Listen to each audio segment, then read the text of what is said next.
तो जैसा कि मैंने आपको बताया था कि अभी हम लोग गांव से निकल के और शहर की ओर जा रहे हैं, तो अब हमारा जो टोंक जिला है वो लग चुका है।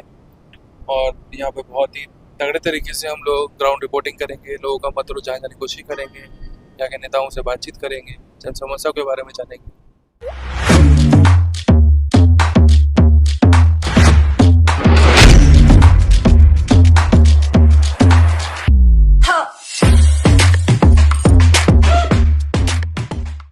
नमस्कार सर। सर, सबसे पहले तो आप बीजेपी का जो टिकट है उसके ऊपर विधानसभा चुनाव लड़ने के लिए बहुत बहुत शुभकामनाएं। समस्त मीडिया परिवार आपके उज्जवल भविष्य और सजीवन की कामना करता है। सर, मैं आपसे जानना चाहूंगा कि अभी हम कल्याणपुरा गांव के अंदर खड़े हैं और हम देख रहे हैं कि जो कार्यकर्ता है उनका बहुत बड़ा तबका आपके साथ खड़ा हुआ है। आपका जन समर्थन और जो चुनावी अभियान है वो कैसा चल रहा है? चुनावी अभियान अच्छा चल रहा है। सब लोग वोट भी दे रहे हैं, समर्थन भी कर रहे हैं और सबसे अपील भी कर रहे हैं, क्योंकि ये चुनाव ये कार्यकर्ताओं का चुनाव है और आम जन चुनाव लड़ रही है। राजेंद्र गुर्जर चुनाव लड़ रहा है, यहाँ की जनता चुनाव लड़ रही है। सर, जैसा कि हम जानते हैं कि 2013 से लेकर 2018 के बीच आप देवली उनियारा सीट से ही विधायक रहे थे, तो उस कार्यकाल के अंदर आपकी क्या उपलब्धियां रही जिसके आधार पर पार्टी ने आपको टिकट दिया है? मैं 13 से 18 में विधायक रहा और मेरे से जो भी बन पड़ी इनकी सेवा की है, ईमानदारी से की है। इन लोगों का विश्वास ही आज दोबारा पुनः मुझे टिकट दिलाया है और इन्होंने जीत की भी गारंटी नहीं की है और इन्होंने अभी घोषणा कर दी कि वे सीट जीतेंगे और अब तक के रिकॉर्ड जितने भी हैं उनसे अधिक मतों से हम जीतेंगे, ऐसा मेरा विश्वास है। आम जन के जो हमारे कार्यकर्ता हैं सब लोग लगे हुए हैं कि भारतीय जनता पार्टी के प्रत्याशी राजेंद्र गुर्जर को जिता के विधानसभा में। सर, पिछले 5 साल का जो कांग्रेस का कार्यकाल रहा है इसमें आप क्या कमी देखते हैं? कांग्रेस के कार्यकाल में लोग बहुत दुखी रहे, न उनके कोई सुविधा होगी, न कोई सरकार की तरफ से जो भी सुविधा होती वो नहीं मिल पाई लोगों को, और किसानों की, आम जन की, गरीब की किसी की सुनवाई नहीं हुई। बहुत दुखी रहे।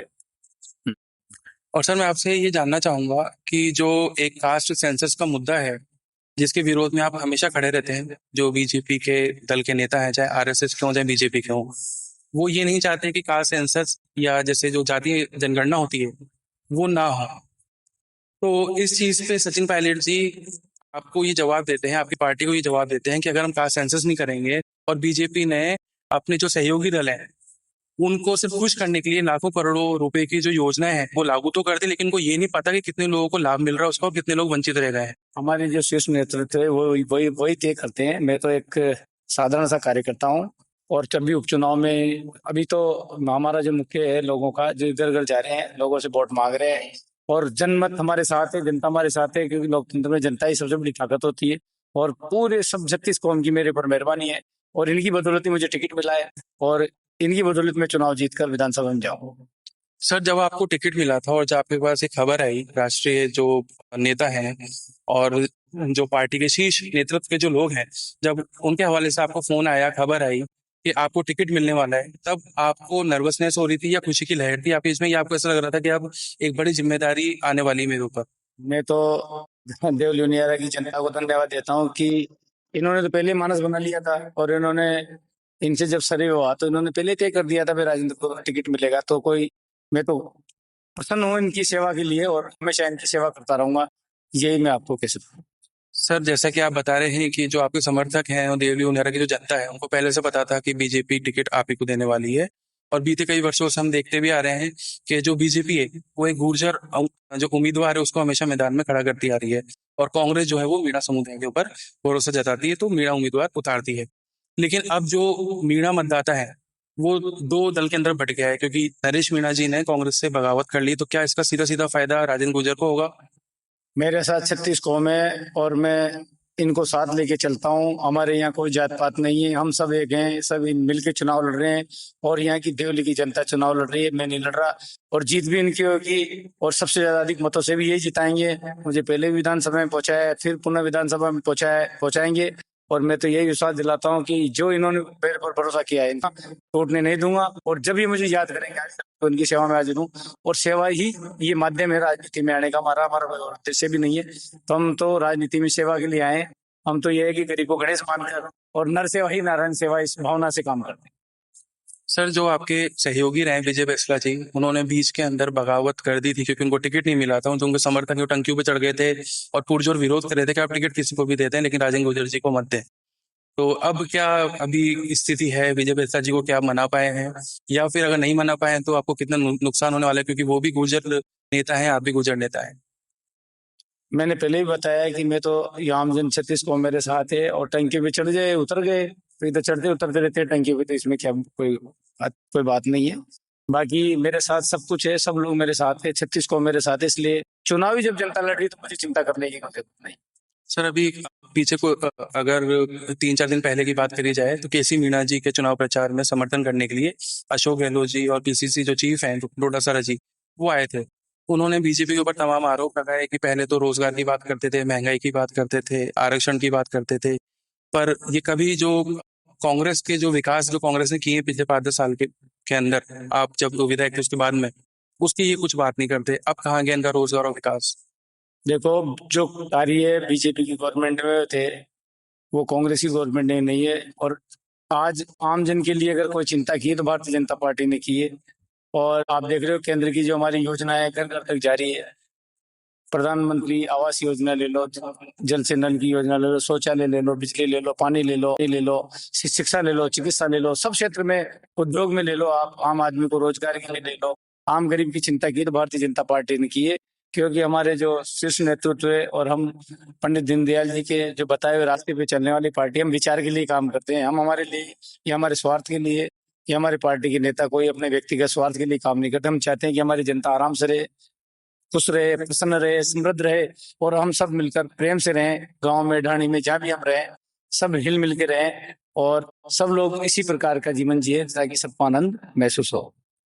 सर, पहले भी आप एक बार रहे हैं विधायक, अब आप दूसरी बार आपको टिकट मिला है, और अगर आप विधायक बन के विधानसभा जाते हैं तो आप किन मुद्दों को विधानसभा में उठाएंगे जो पिछले कार्यकाल में कांग्रेस ने या किसी पार्टी ने नहीं उठाए? हमारे जो मुद्दे थे उससे चुनाव से क्लियर होने से पहले माननीय मुख्यमंत्री जी ने, माननीय कन्हैयालाल जी चौधरी ने, माननीय हमारे हीरालाल जी नागर ने उन मुद्दों पर, जैसे हमारे रोड हैं विस्थापित हुए थे, बिशलपुर बना तब, तो उनकी 17 करोड़ की मांग थी। वहाँ क्या है कि इरिगेशन डिपार्टमेंट को हैंड ओवर थे, उनको हमने पीडब्ल्यूडी में करा के उनका काम स्वीकृत भी कर दिया, सैंक्शन में निकल गई 17 करोड़ की।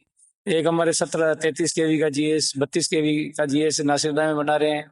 हमारे यहाँ कई ऐसे बरसात अधिक होने के कारण कई रास्ते अवरुद्ध हो जाते हैं, जैसे नैनवा से नगर फोर्ट को जोड़ने वाला जो 1.25 करोड़ की पुलिया है, बालापुरा से कचरा होता को जोड़ने वाला 1.25 करोड़ की पुलिया है, और भी ऐसे 8-10 करोड़ के हमारे काम ऐसे हैं जो नाले बनाए हैं, जिसमें हमारे गांव वाले परेशान होते थे। तो मोटी मोटी सारी समस्याओं में बहुत बड़ा जीएसएस बनने जा रहा है हमारे यहाँ पर, जो पूरे जिले को यहाँ से सप्लाई मिलेगी देवरी वगैरह से लाइट की।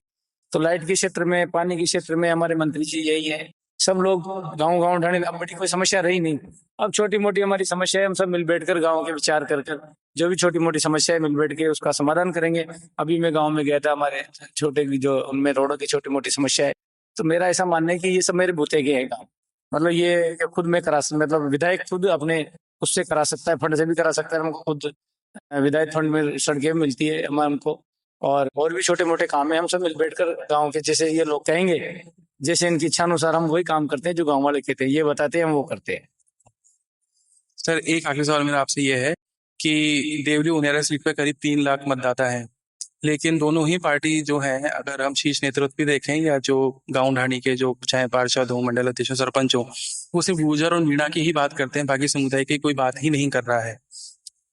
देखो, हम तो अब कौन किसकी बात करता है वो तो वो जाने, और हमारे लिए तो जनता दल जनार्दन हमारी मालिक है, और हम तो इनके सेवक बनकर सेवा करेंगे, ये आपको विश्वास दिलाते हैं, और कभी मतलब इनको निराश नहीं करेंगे। इतना ही मैं कहूंगा इस विषय में। कितने अंतर से आप जीत दर्ज करने जा रहे हैं? देखो, अब तक की जीत जो भी है बीजेपी की, उससे अधिक जीतने की उम्मीद है। सब लोग यही मन बना चुके हैं कि अब तक रिकॉर्ड तोड़ेगी बीजेपी, पहली बार इतने मतों से जिताने का इनका मन है, क्योंकि जनभावना मेरे साथ है, जनता मेरे साथ है, जनता जनार्दन सबने मेरे को आशीर्वाद दे दिया। इसलिए मुझे लगता है कि अब तक की सबसे बड़ी जीत होगी हमारी। सर